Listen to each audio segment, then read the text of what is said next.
Hello, this is Qyalms visiting again from the Grim Wayside, and today I am very excited to present to you the Nyssa Bizarre Nightmare Series. This is a aesthetic that I'm really excited about collecting, so I put on my vampire nails. Please like and subscribe and share this video, and any comments would be great. Let's get into the series. Okay, next doll. Next victim.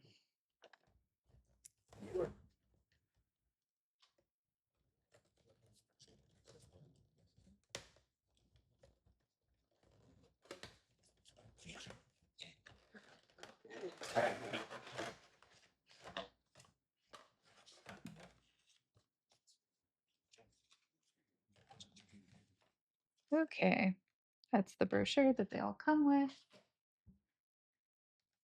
So this character is the bunny character, and her name is Silence, the abandoned bunny doll. And I can't help but wonder if that means if it's related to the Velveteen Rabbit story.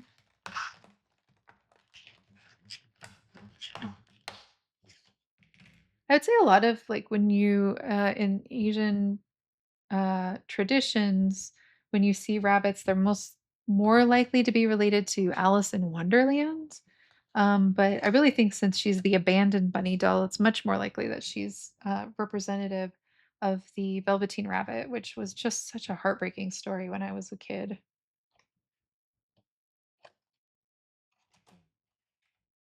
It actually made me like afraid to get measles.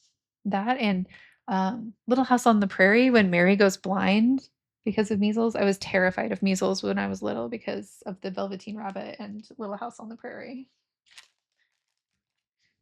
Okay, so she has her character card. Her name um, is in kanji. I don't know what that name is pronounced, but the website gives her name as Silence.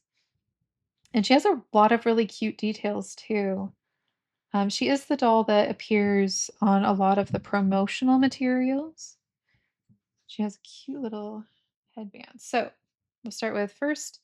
In her packaging, she had all the same hands that the other dolls had. She has almost the same shoes that the Lolita doll had, but they are colored differently. Where Lolita's were tan on the bottom, hers are white on the bottom, black on top with the white buckle. I do love that every single doll is individualized, even down to the colors of their shoes. She has this really cute headband with bunny ears. The one side, and it has the same rubber texture that a lot of the pieces do. The one side has two black hoop earrings on it, and the other side, the tip of it is red and it has black stitching on it. The doll herself, she has the same body with the same blushing on all of her hands and toes. Her hair is a sort of muted blonde color that has an ombre effect where it gets darker towards the end of her pigtails. Her pigtails are sort of like they look sort of braided, but they're more like little puffs of hair. And then they have dark red molded ribbon bows at the bottom. On the back of her hair, she has a pink button painted onto her hair. She has a similar pink button that's on the front and a little yellow button underneath of that. She also has a little pink hair clip on the side. Her face, let's pop her open. And I don't see any magnets um, in her hair, so I don't think this is a magnetic headband, but we'll see later. So she does have a permanent molded like neck ruff right here. It does spin freely, and I think if I actually took this plate off in her head, I could just take it off if I wanted to. But that's interesting. It's like a semi-permanent piece of costuming. On her chest, she has the bow that's very similar to the bow that's molded onto her legs. And then it has little pink and black crossed stitching underneath of that. So the bow is pink and black, and the stitching underneath is also pink and black. On her face, she has little blonde colored eyebrows to match her hair, the same eyeshadow eyelashes that all the other dolls have. She has 3 little tiny red freckles under each eye, which is quite cute. And then in her eyes, she has bright green eyes. And inside, the reflection on them is like it looks like a crossed stitch, like the same cross stitch that they have on the buttons. So that's a cool tie-in with the rest of the doll. Whoops.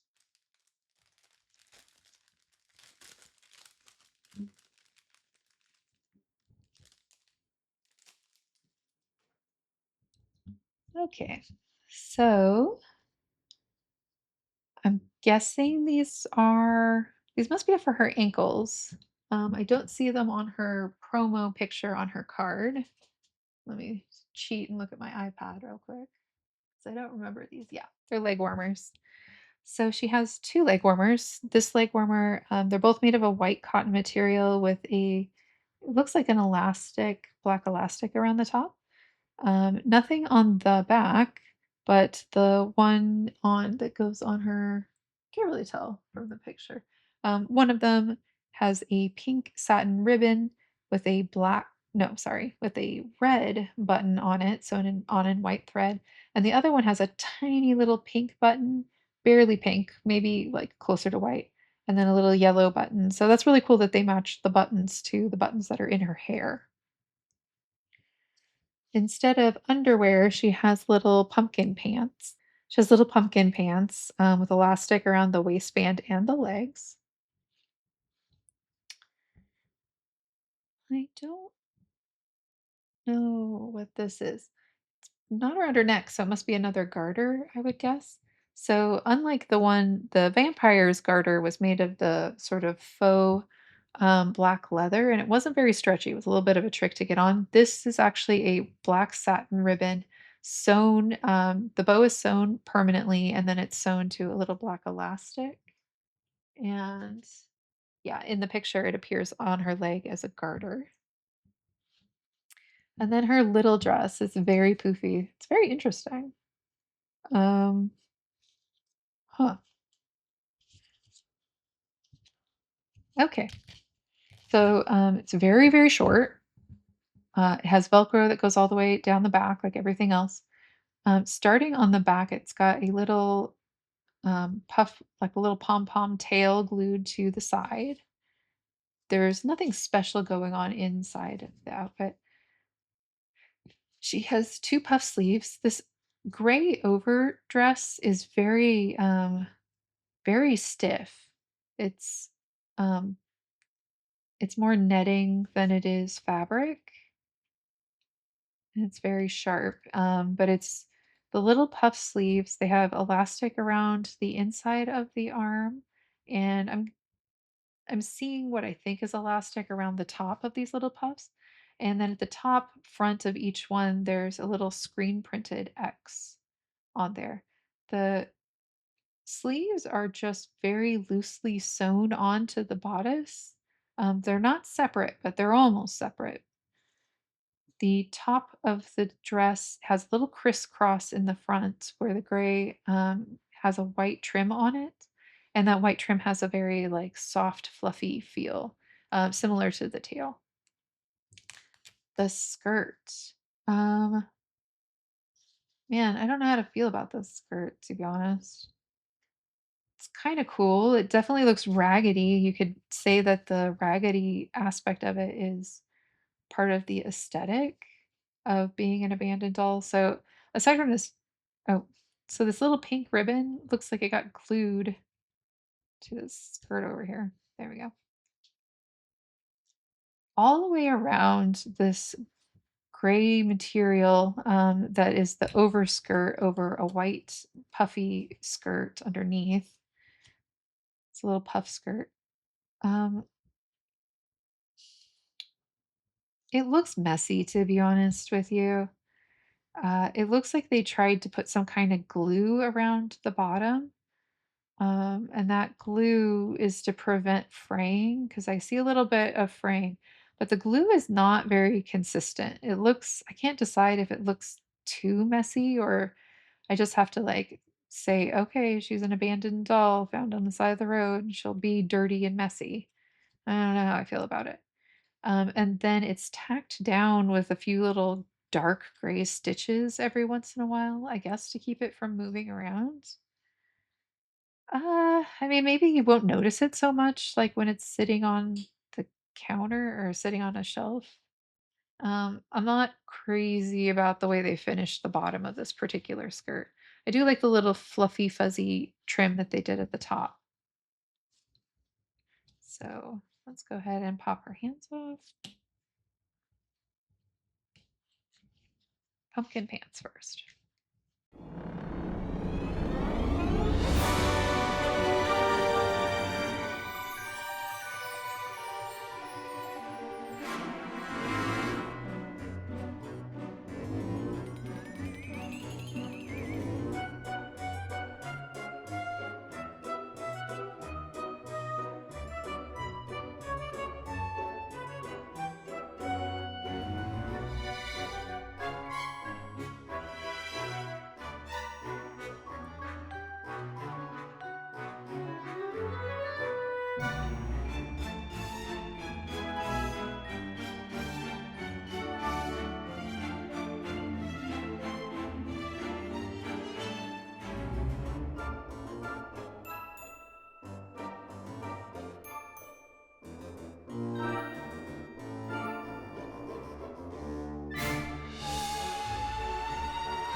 Okay, how do I feel about the bunny girl?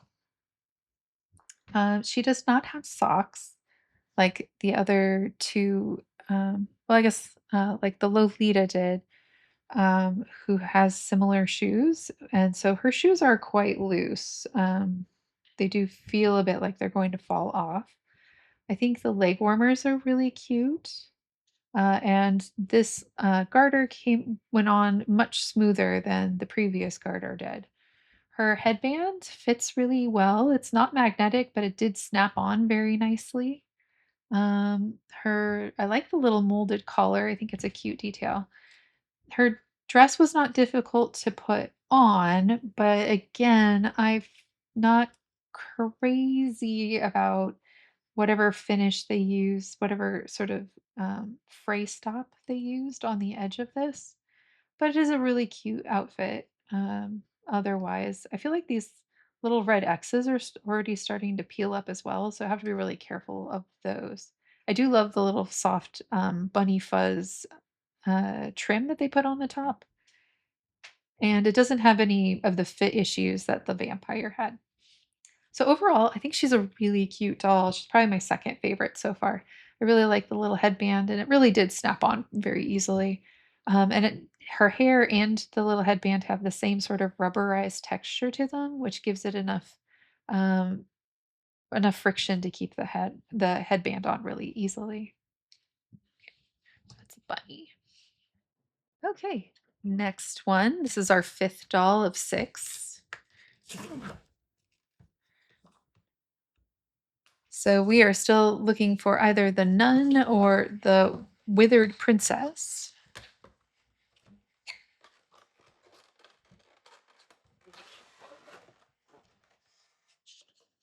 Okay. And we have pulled the nun. Again, her name's in kanji. I don't know what it is in Chinese. But on the English website, she's called Luna, the ghost nun.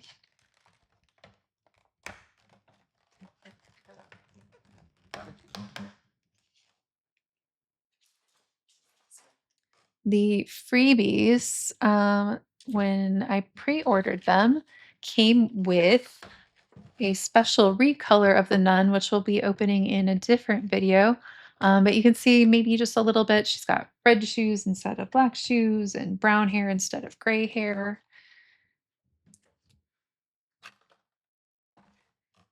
Okay, she's got the same brochure, straight to the trash, a little outfit. So her shoes are again, they're the same Mary Jane's, and they are a recolor of the rabbit's shoes and the Lolita's shoes, but they're gray on the bottom instead of white or brown. She's got the same hands that all the other dolls have. She has an extremely long braid in the back. That's kind of a surprise. So the doll herself, she has a pretty dark gray hair that ombres to even darker gray at the ends. She has a posable ponytail. It actually has a little mechanical ball joint. Oh, actually, it pulls out entirely. And then it has a swivel joint in the ponytail so that you can pose it, I guess, to either, you could put it, since it's on a little peg, you could put it to the side or you could put it to the back. It's a chunky geometric braid that is darker at the top where it meets the rest of the hair and lighter at the bottom where the tail is. She's got two little pigtails in the front that are sort of chonky braids. And then in her hair, she has three purpley blue crosses. So they are correct side up crosses rather than upside down crosses like you might see in something that was a cult. So in her hair, let me pop her hair off so I can see a little better. So looking at her face, she has the same dark gray eyebrows that match her hair. She has the red shading blushing on her ears that all the other dolls have.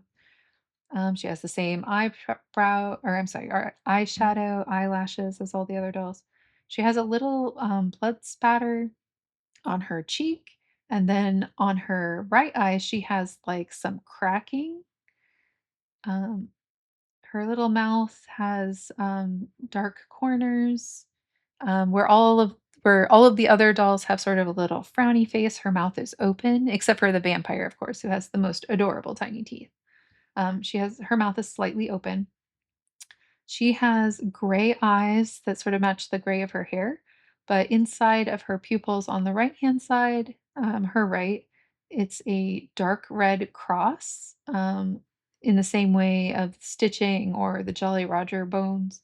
And then in the left-hand eye, it's just a red dot in the center of it. So her eyes are two different colors in terms of the reflection inside.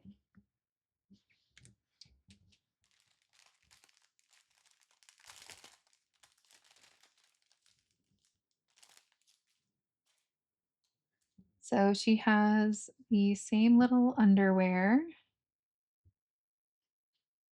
She has two higher socks. And so these are made out of a white satin material that have an ombre to a darker gray at the toes. And on the one, it has a gray, red, and purple cross going down the front. And on the other one, it has just a red cross at the top.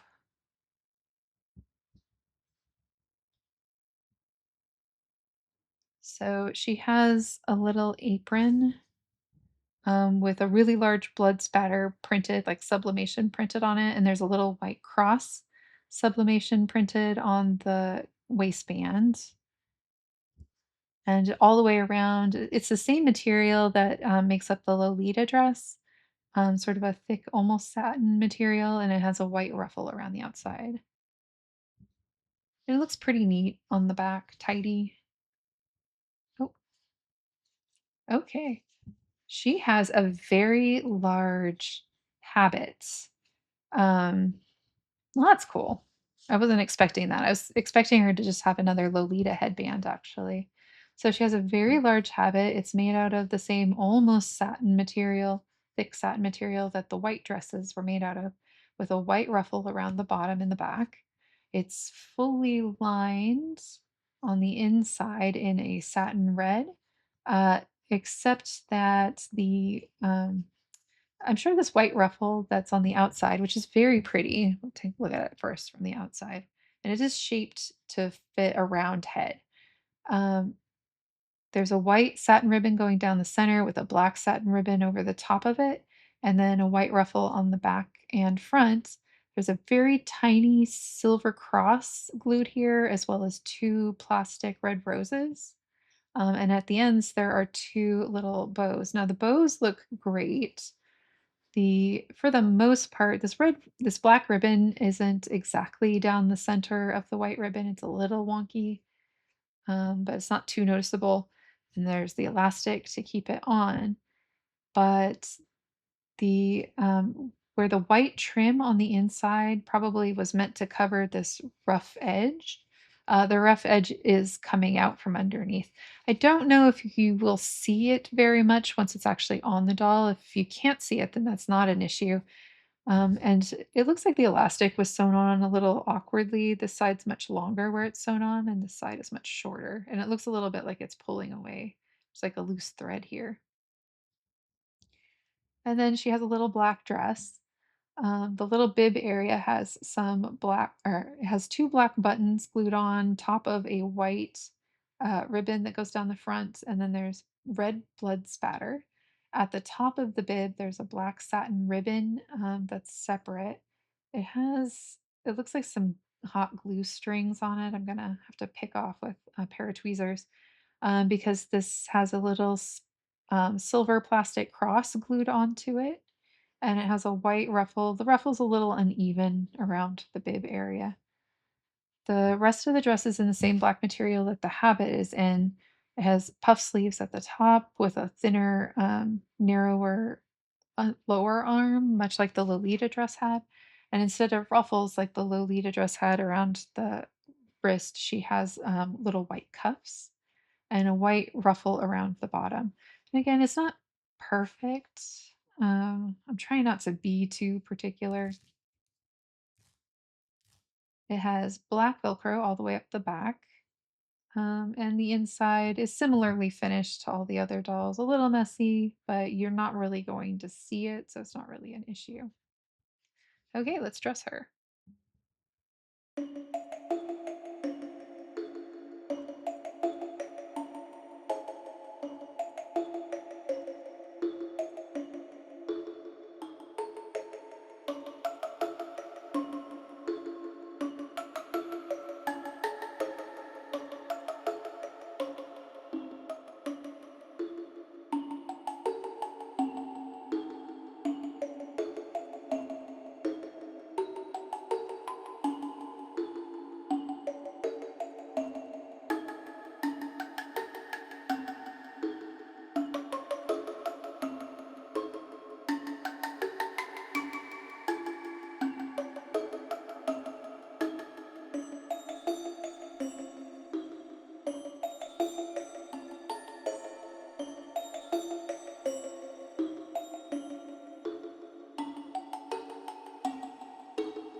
Okay, she's finally dressed. So again, a little bit of a struggle with the underwear. They're not very generous over the hips. Um, the sleeves were also a little bit of a trick, but we did get there in the end. And I do really think that this habit is really cute. It's way cuter than I thought it was when I was looking at the doll online. Um, one thing I would be really careful about, especially with this doll, but also with Pothos, not Porthos, Pothos, and Des the vampire, and I guess even our little friend the bunny rabbit. Um, Black garter belts, black elastic, black garter belts, or sorry, garters, they're not technically garter belts. Black garters, black fabric, black fabric. Be really careful about staining if that's something that's going to be upsetting to you. Red and black, in particular, are really bad about staining dolls, and I've had that. That's been a problem with other dolls. Like I have the 10,000 Escape Plans Angel. She's stained really badly from a red and black minty forest outfit that I had put her in. So I would be especially wary for these two dolls who have black dresses. It's absolutely possible to get the anti-staining clothes that go underneath of their outfit. And in fact, in the freebies from Kikagoods, um, they provide one of the anti-staining clothes. So I probably put it on her. She's gonna be probably my best friend on my desk. But I do have some anti-staining clothes, I think from 10,000 Escape Plans, which I'll probably put on her. So just to be careful, you if staining is something that's going to bother you, you may not want to keep anything red or black in particular against their skin. Okay, the next victim. This should be the final doll from the core six.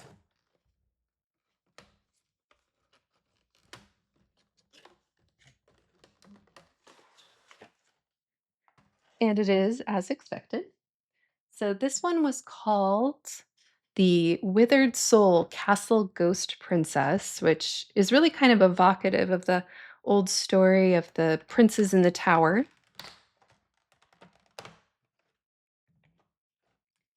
There are her clothes. Here is her little pamphlet, her little card. So her character card shows her holding her candelabra and a little book. Same QR code on the back. There. Okay, so she has the same hands that all the other dolls do. No surprise there. Her little shoes are they're a little different than everyone else's shoes. They are Mary Jane's. They resemble the vampires the most. Um, it's because they're little Mary Janes with red soles this time, and then they have little ankle cuffs that are open in the front. Those are cute. In addition to that, she came with this crown.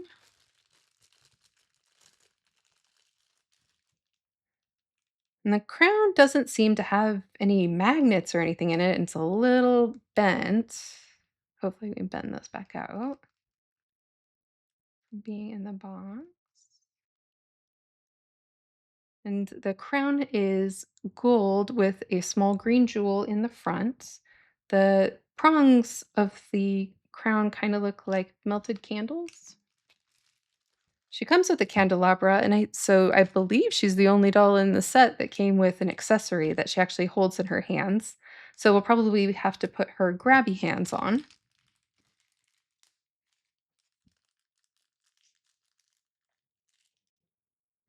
So the little candelabra, much like our little doll over here with the candles on her head, the candles are white with blue flames, and the base of it is gold.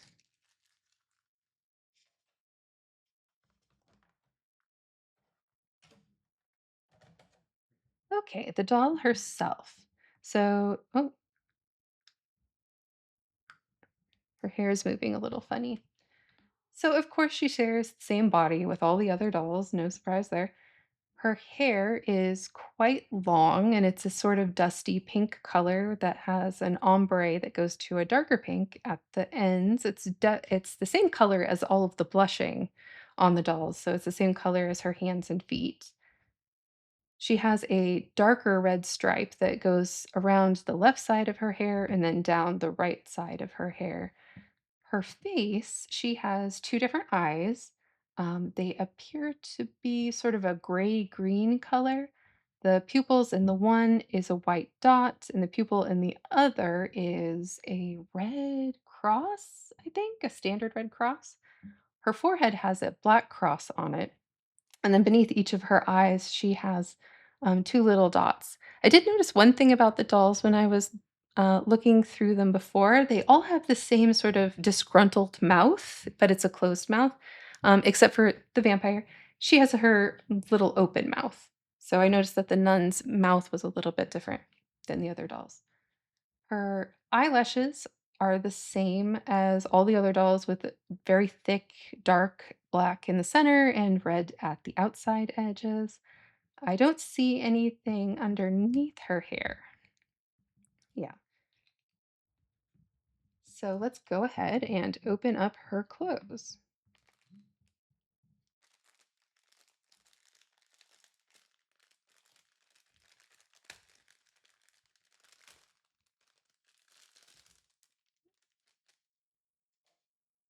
Okay.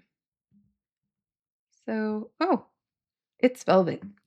I know that when the promotional pictures for the Black Goat Brett doll came out, where they were still just concept drawings, the cape said that it was black velvet with pearls, and that's not the doll that ended up getting shipped. The doll that ended up getting shipped has sort of like a fluffy, minky, furry kind of cape, and it has buttons on it instead of pearls, so it's a little different.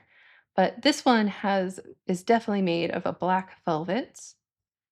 It has an off the shoulder detail where the shoulders are open and the shoulders themselves have a white ruffle around each one.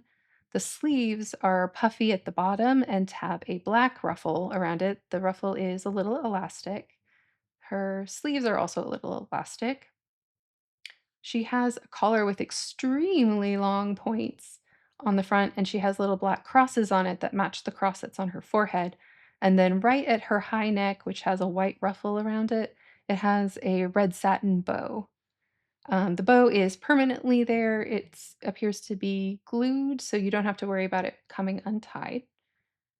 The bottom of her dress is actually a different kind of elastic like lace. It still is very stretchy, but it's a different kind of lace, more like a traditional lace than the ruffles.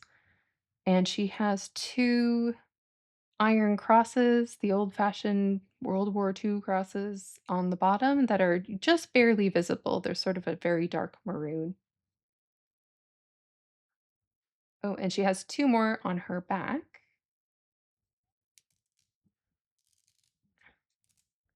The dress has the doll Velcro all the way up and down, and it has about the same finish that I would expect from all the other dolls in the series. No surprises there. Let's go ahead and take her. Oh, right. So she's got little white socks. One of them is much longer than the other. They have the top is red and it's like a sublimation printing. It's not like actually another it's not actually a different fabric or ruffle or anything. It's just a color that's on the top. She has this ribbon, which I noticed from the promotional pictures, you tie around her leg. And then she has, and I guess this is because she has a particularly short dress, much like the vampire, her little underwear has a white ruffle on it. The ruffle is actually kind of asymmetrical. This side, the ruffle does not go all the way to the bottom, but the other side it does. So I doubt that that's intentional. I think that's probably just an oversight. Let's see how how frustrating it's going to be to get these little underwears on.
Okay, so we are back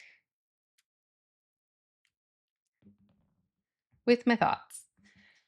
I did notice in one review, somebody said that the hands tend to be too floppy to hold a position, and I think that's quite frequently true. I looked inside the little joints there because in some of the dolls, you'll see that the shape is more of an oval, and there's a little indentation across the shorter side of that oval, the more narrow side, that allows you to put the S hook into that notch so that you can change out the hands and the S hook won't fling itself back inside the body of the doll. That's not the case for these. I So although her uh, hand on this side is a little more firm, it still can't really hold a position front or back. They're still pretty floppy. I will say that her grabby hand does fit this particular accessory perfectly. This feels very firm. You can't keep this hand in a particular position.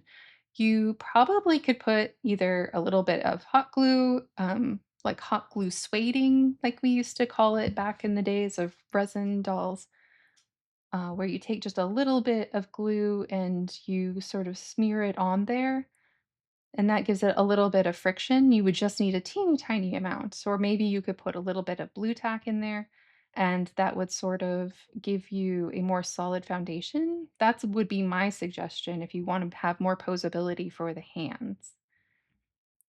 This ribbon right here, I struggled a little bit with it because I always struggle with my much larger fingers to make little tiny bows.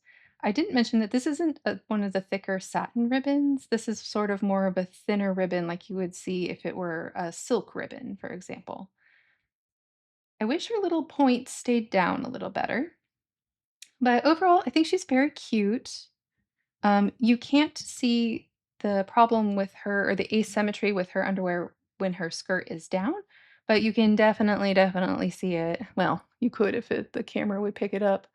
That her underwear, the ruffle stops halfway through on her right leg, but goes all the way on her left leg.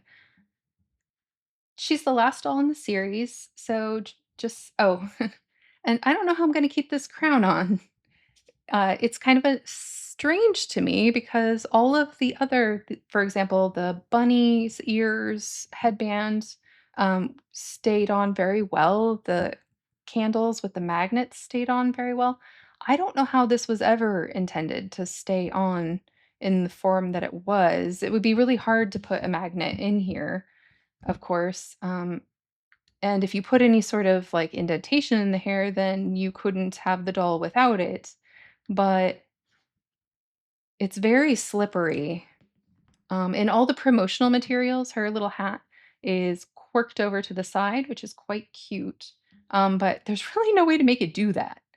So, I guess the photographers maybe were hiding a little bit of blue tack on the inside so you couldn't see it with the camera.